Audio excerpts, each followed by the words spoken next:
Good morning, ladies and gentlemen.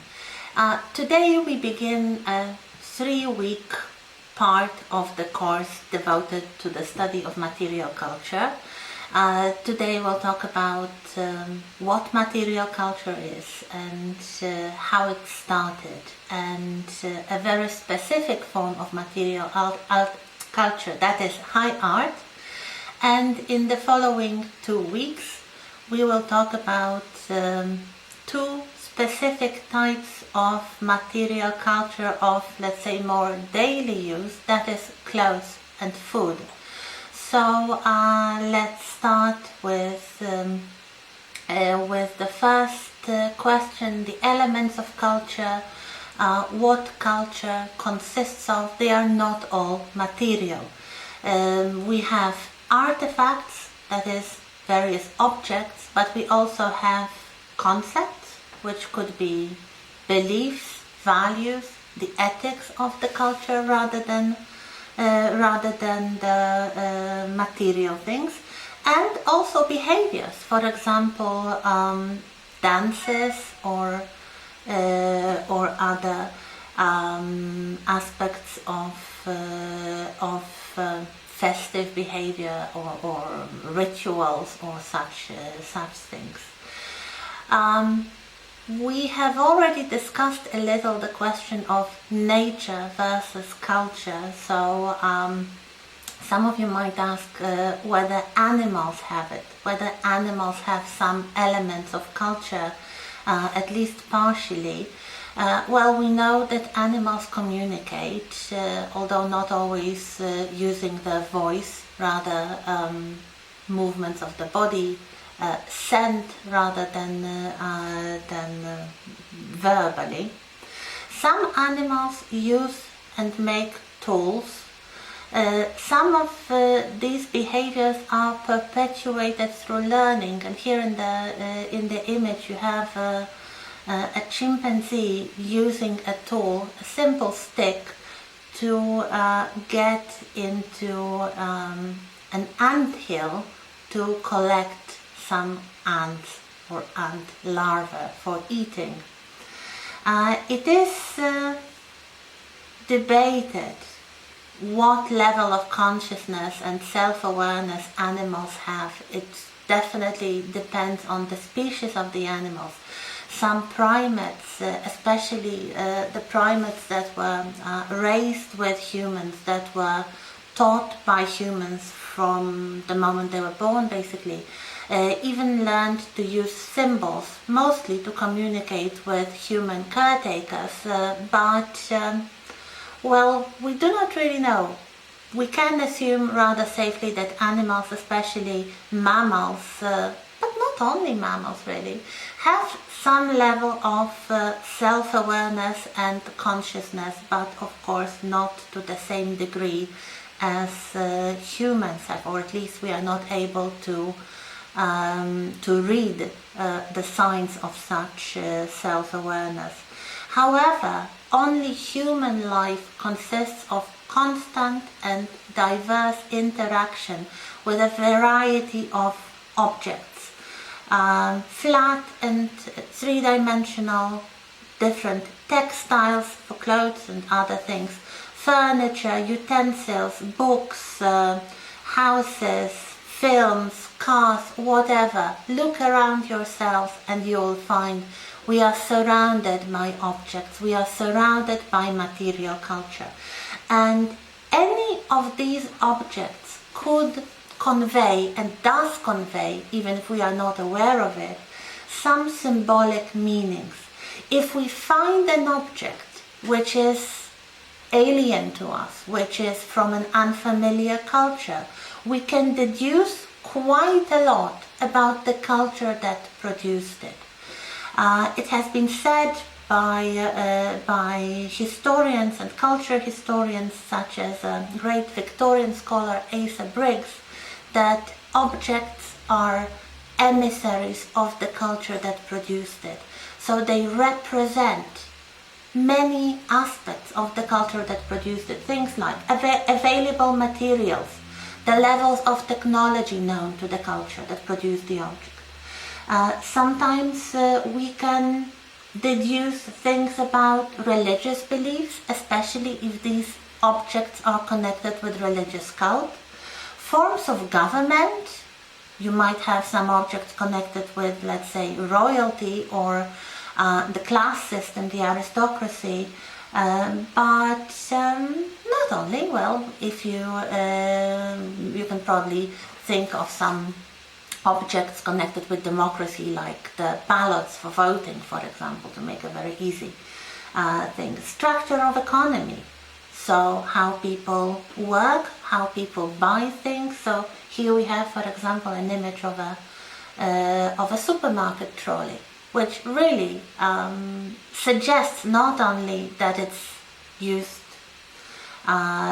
in a shop, but what kind of shop and what kind of economy would allow for such a shop to develop. Also, artistic comprehension, tastes of the people, so some information about the people who made those objects, who bought those objects, and who were using them. If they made them themselves, it tells even more about their own personal likes and tastes. So I will give you the link to a very interesting short video called iPencil. It is based on a very famous short essay, I'll give you the link as well, from the 1950s, and it's been written from the perspective of a pencil. So a very mundane, everyday object. Probably most of you, if not all of you, have pencils somewhere around your house or perhaps even within your reach. What does this simple object tell about the culture that produced it? That is our modern culture.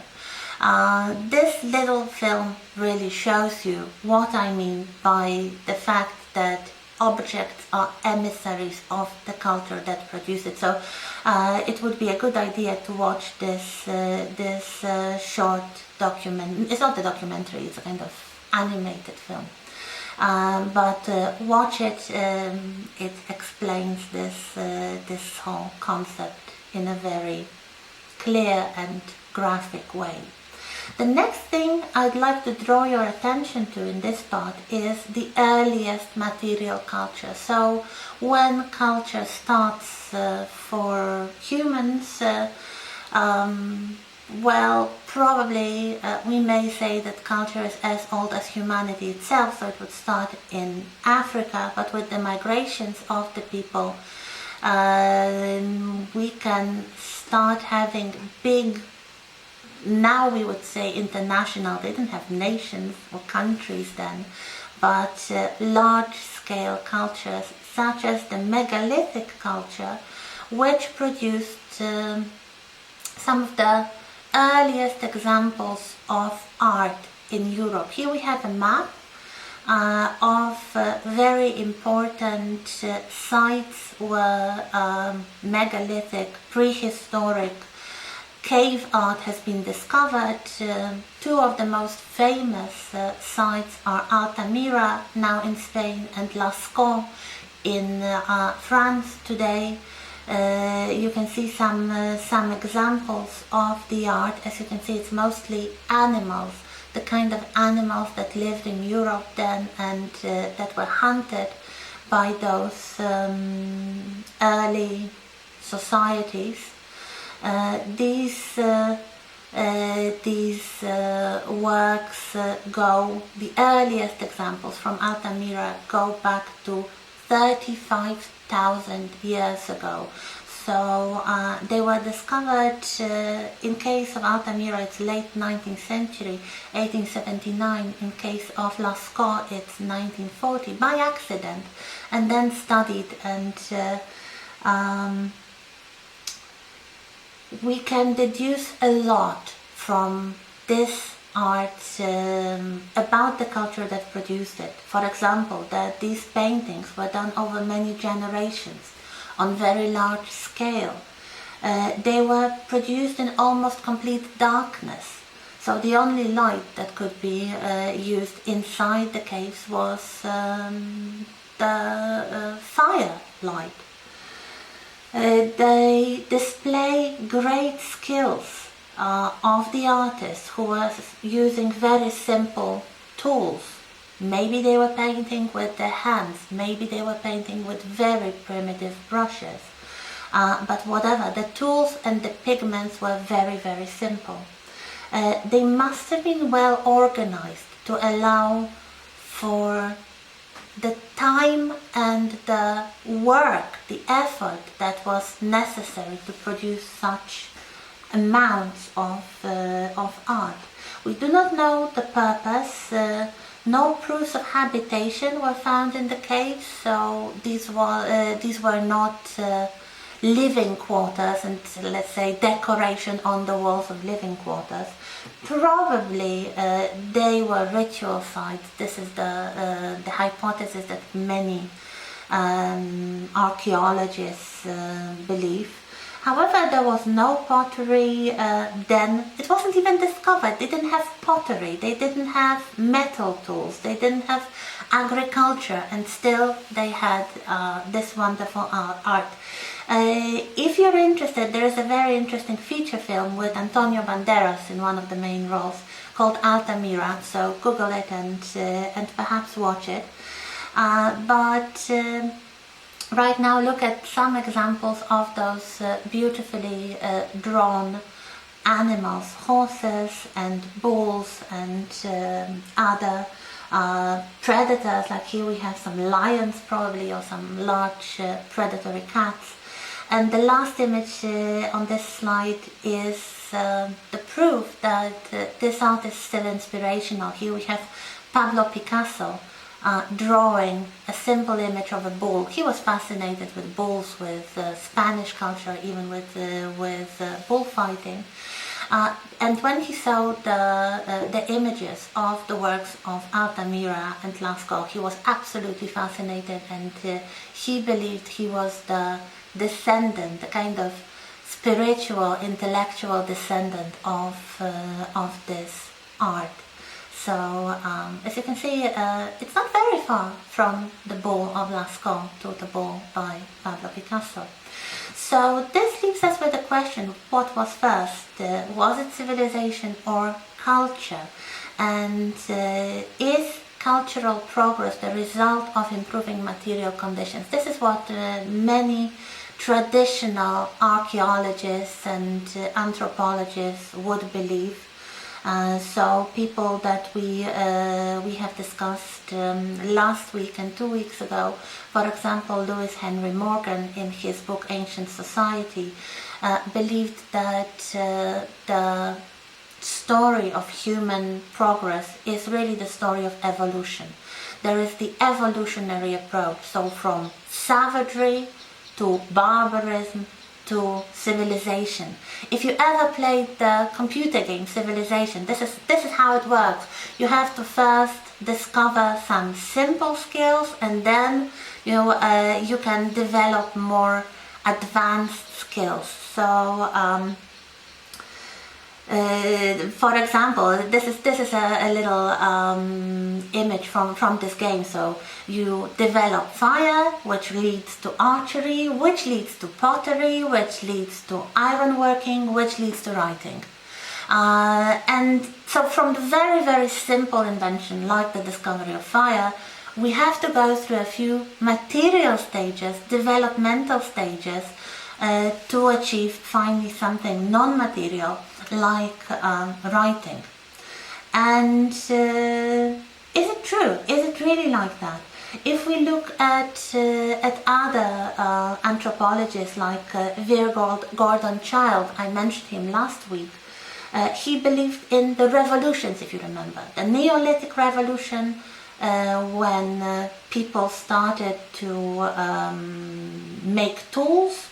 Then the urban revolution, when people started to dwell in towns and cities rather than migrate. And the last one, the industrial revolution in the 18th century and the 19th century. So in his books like Man Makes Himself, or The Story of Tools, or Progress and Archaeology, he believed that the development of agriculture led to the development of first villages and towns around 8000 BCE, so before Common Era. So it's like 10,000 years ago. So this is an image from a book, a history book showing those early agricultural societies, and behind them you can see a village growing. Here we have material evidence of a sickle, the instrument, the tool for cutting grains, cutting wheat, from the Sumerian culture, one of the first oldest cultures in the world, from 3000 BCE. And then something quite puzzling was discovered, a site, an archaeological site called Göbekli Tepe in Turkey. You may want to Google it. You may want to look for some documentaries about this site. It was discovered in the 60s, but it started being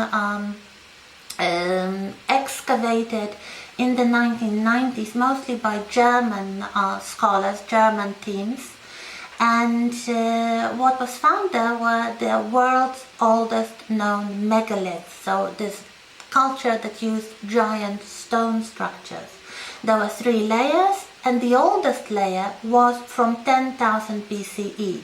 So before the agriculture, before the villages, before even the pottery, the clay tools or the clay pots, the chief archaeologist Klaus Schmidt, a German archaeologist, unfortunately deceased, believed that this was a sanctuary rather than a settlement.